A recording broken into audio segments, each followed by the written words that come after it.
एक बार एक व्यक्ति गौतम बुद्ध के पास अपनी भावनाओं को नियंत्रित करने के बारे में सलाह लेने गया। वह व्यक्ति गुस्से और हताशा से जूझ रहा था।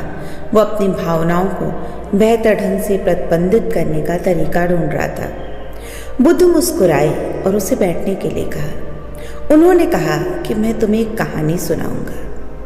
एक समय की बात है, एक राजा था जिसने एक समृद्ध देश पर शासन किया। एक दिन उसने पड़ोसी राज्य का दौरा करने का फैसला लिया। उसने सुना था कि उस राज्य का राजा अपनी बुद्धि के लिए प्रसिद्ध है। जब राजा पहुंचे तो उनका बड़ा सम्मान करने के साथ स्वागत किया गया। दावत के दौरान पड़ोसी राज्य के राजा ने उनके सम्मान में एक भव्य दावत की व्यवस्था की थी। राजा ने अपने सूप में एक मक्खी देखी और वह निराश हो गया। उसने अपने नौकर को सूप का एक और कटोरा लाने का आदेश दिया। पड़ोसी राज्य के राजा ने यह देखा और कहा, महामहिम, कृपया क्रोधित ना हो। यह तो बस एक छोटी सी मक्खी थी, इससे कोई फर्क नहीं पड़ता। राजा ने उत्तर दिया, मैं ऐसी बातें बर्दाश्त नहीं कर सकता। एक छोटी सी मक्खी भी मेरे पड़ोसी राजा का मूड खराब कर सकती है। तब वो राजा मुस्कुराया और कहा, महामहिम, मुझे आपको एक सलाह देने की अनुमति दें।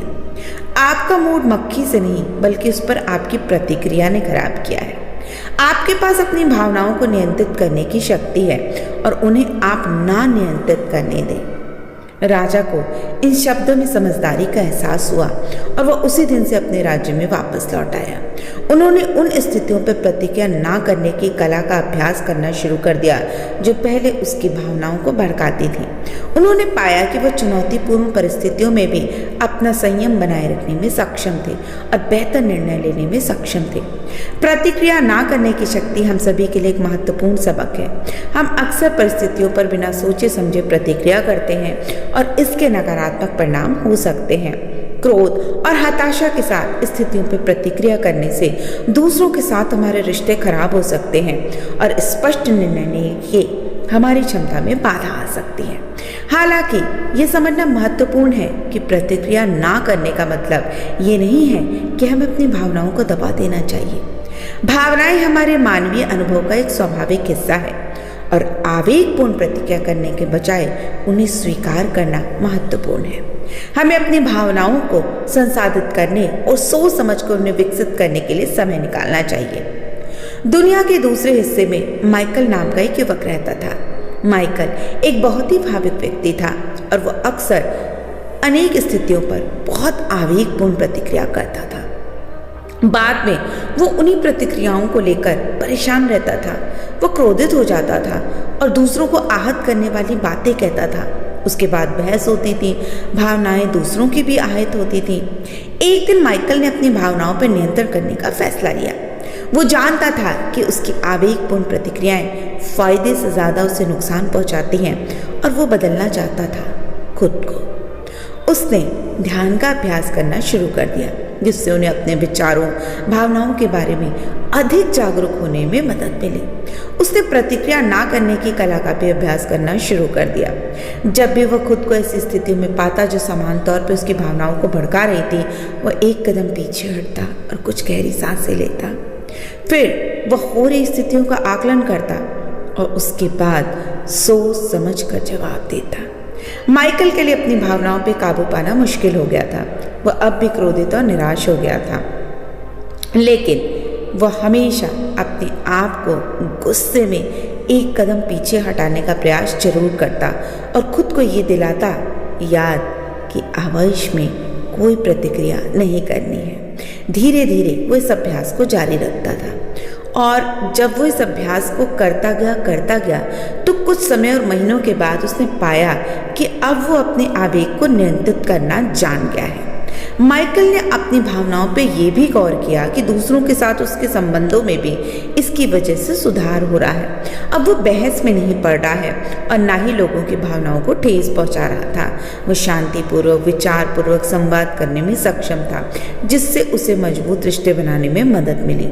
और एक दिन माइकल का दोस्त जब उससे सलाह लेने के लिए उसके पास आया, जो कि खुद बहुत कठिन दौर से गुजर रहा था, बहुत परेशान था, माइकल ने अपने दोस्त की समस्याओं को सुना, सांत्वना और समर्थन के शब्दों के साथ उसकी सहायता की।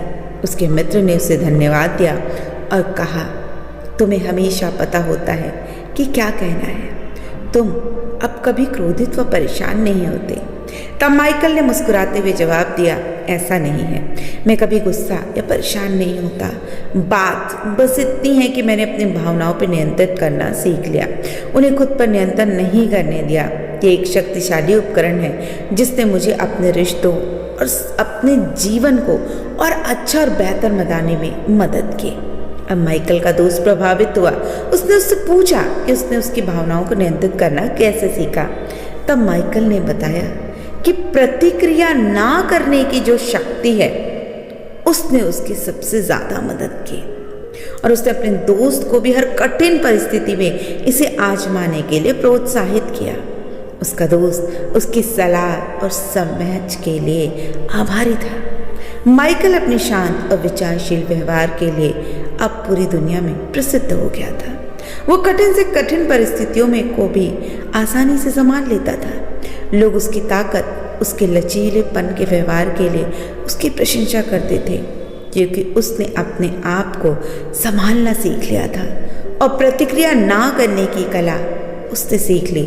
और उसने पाया कि उसे सबसे ज़्यादा इससे आंतरिक शांति और खुशी का एहसास हुआ।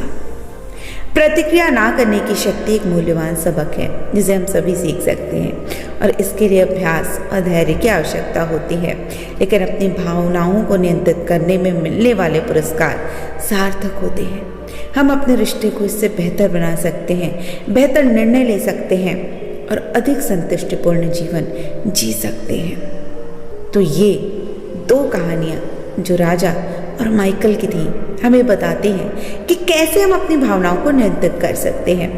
हमारे साथ जो हो रहा है या जो भी परिस्थितियाँ हमारे साथ गुजर रही हैं, हम उनको तो नियंत्रित कभी नहीं कर सकते, लेकिन हम अपने आप को प्रतिक्रिया देने से रोक सकते हैं। जब हम अपनी भावनाओं पर नियंत्रित करना सीख जाते हैं, सोच समझकर चीज़ों पर प्रतिक्रिया देना सीख जाते हैं, तो हम एक शक्तिशाली इंसान के रूप में उभरते हैं। ये शक्तिशाली इंसान अपने रिश्तों को भी सुधार लेता है, अपने जीवन को भी अच्छा बना लेता है। तो आज से ही एक विशेष अभ्यास का प्रारंभ कीजिए अपनी ज़िंदगी में, जो आपकी ज़िंदगी के गुस्से को हटा देगा और एक आंतरिक शांति और सुकून और अंदर से मजबूती प्रदान करेगा। आप अपने अंदर के आक्रोश के विचार भूल जाएंगे, क्रोध गायब हो जाएगा। वो जो पीछे रहता है एक घूमते हुए रथ की तरह, आगे बढ़ के गुस्सा, चिल्लाना, चीखना, वो सब चला जाएगा। क्रोध को पाले रखना जहर पीना है और दूसरे व्यक्ति के मरने की उम्मीद करने जैसा है। जो खुद पर विजय प्राप्त कर लेता है वह युद्ध के मैदान में 1000 गुना विजय प्राप्त करने वाले दूसरे व्यक्तियों से महान होता है। इसलिए अपनी प्रतिक्रियाओं से प्रेरित ना हो, अपने कार्यों से प्रेरित हो। शांति भीतर से आती है, बिना विवाद के इसको तलाश करें। जैसे कि हमें गुस्सा आता है, हम पहले ही सत्य के लिए प्रयास करना बंद कर देते हैं और अपने लिए प्रयास करना शुरू कर देते हैं। मन ही सब कुछ है। आपको क्या लगता है आप क्या बनेंगे? आपको आपके क्रोध के लिए दंड नहीं दिया जाएगा, आपको खुद अपने क्रोध से दंड मिलेगा।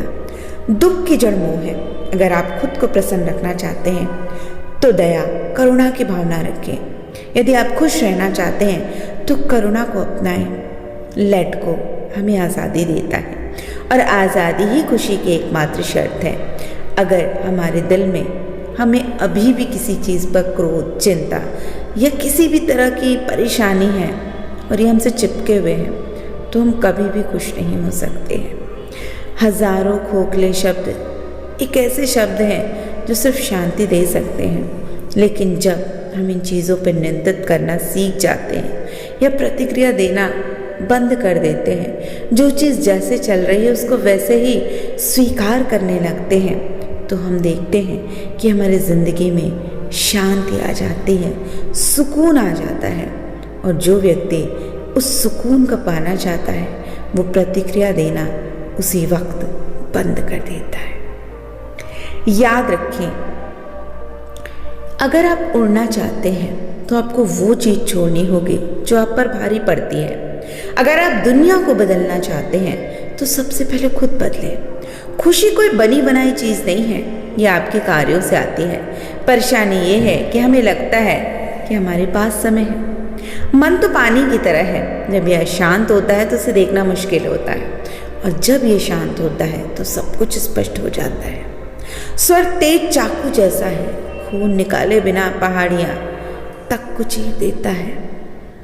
याद रखें, आपका एक एक शब्द आपकी जिंदगी में बहुत महत्वपूर्ण है, इसलिए प्रतिक्रिया देना आज से बंद कर दें। जीवन के बहाव के साथ बहें, शांत होने का प्रयास करें, और जैसे जैसे आप इस अभ्यास को करना शुरू कर देंगे, आपकी ज़िंदगी में सकारात्मक बदलाव खुद से ही होने लगेंगे।